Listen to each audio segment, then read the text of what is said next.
Hey, what's happening out there? One Nation to all our brothers and sisters, George Bunny. And hey, what I'm talking about today is, because I follow politics and I watch Senate Foreign Relations Committee Chair Jim Risch speaking on the Senate floor, complaining about what President Ruto of Kenya is doing in China and their alliance that they're forging. Now, I could see them complaining about it, but he threw in lines like, with all that we do for Africa, with all of our aid that we do for the continent and for the country. And I'm listening to this, and I just have to respond to that. That's all bullshit. No, it's not all that you do for, it's all that you've done to, and what you do to, and what you're presently doing.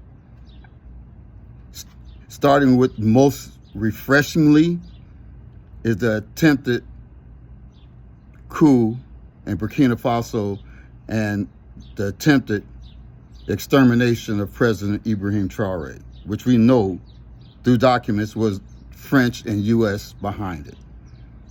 So that's what you do for black people in Africa. That's what you've always done. The leaders that you've taken out are numerous. The lives that you've ruined because they tried to have sovereignty and solidarity with their people. You're talking about the ones that were exterminated and eliminated, like Sankara and Lumumba, but then you talk about Marcus Garvey. You could talk about, we could go on and on. We could look at the list here in America. Look at all the black leaders that you guys have eliminated over the years. From King, Evers, Hampton, Malcolm X, and any black person that stand up. For 1 year in the 80s, just because you were having problems in Philadelphia, you blew up like 7 or 12 apartment units with black people, and you knew there were black people in there. That's why you did it. Black people in this country have never stopped being exterminated by American police.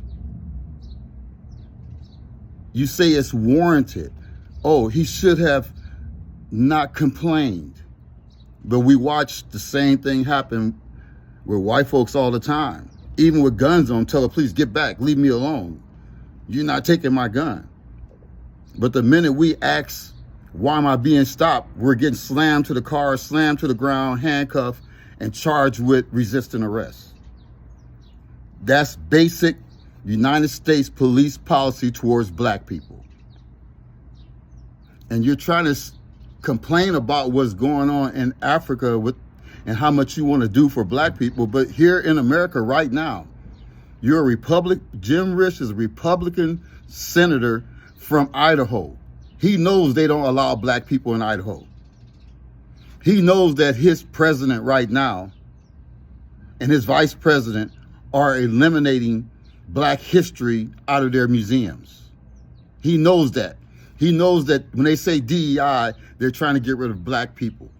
He knows they're doing all this stuff right now, but he wants to complain about black people resisting America. Do you guys think we're just going to be completely simple fools forever? It's been 400 years. Time's up, baby. Time's up. Not just us, but the whole world knows what you guys stand for. America right now is not branded as the land of milk and honey, a democracy. This is not a democracy at the moment. You guys are detaining and locking people up with no due process. People that they're just passing through on visits. People that are trying to visit the country. Even white people. You're locking them up and detaining them.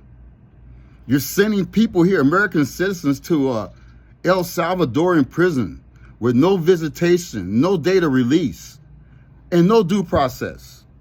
And you think this is a good country that anybody wants to be associated with?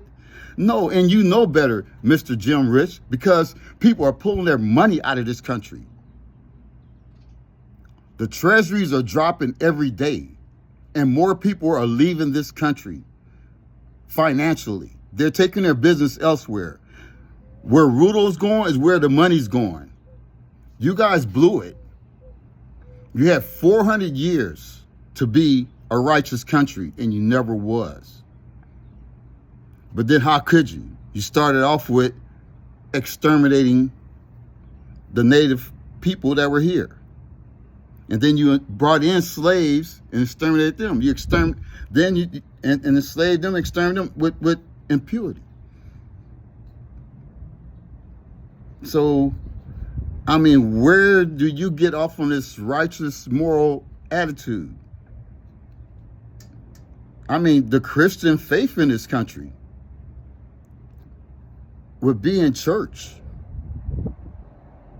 And come out of church that afternoon and have a picnic where they pick a nick to lynch. Come on, man. Stop trying to act like you guys are good people. You haven't been. You had all the opportunity to actually be great, but you decided you didn't want that. In 2025, you chose one of the most horrible people in the world to be your spokesperson and leader. There's nothing good about Donald Trump. Nothing. There's not anything he's done good for anybody. Ever. All he's done is victimize and traumatize people that are around him. Everybody that's come to work for him has lost their business. Mike Lindell, My Pillow, he's out of business, broke, almost destitute. Where's Trump for him now? Elon Musk, he's following Mike Lindell, trying to hang with Trump. Everything Donald Trump dies because he's an evil man with only evil intent. And you guys know that, but you're too cowardly to stand up. So you'd rather persecute everybody else along with him to keep him from choosing you. Well, you don't have to worry about that because God's going to choose you guys. God has chosen, and you guys had your opportunity. And 2024 might have been your last opportunity to try and be a righteous nation. But you guys couldn't do that. Now, the good thing is that here in America, you guys only won by 1 or 2 percentage points. So there are almost half this country that voted are dedicated to being righteous people who have some morals, some integrity, some character. Those that didn't vote for that man are people of character, morals, and integrity. I'm sorry, I don't care what you try and say. If you voted for Trump, you voted for hell. You voted for what's described in the Bible as the devil, and you know it. But he can give you something that you wanted more than you wanted God's blessings. So guess what? America, face God's wrath.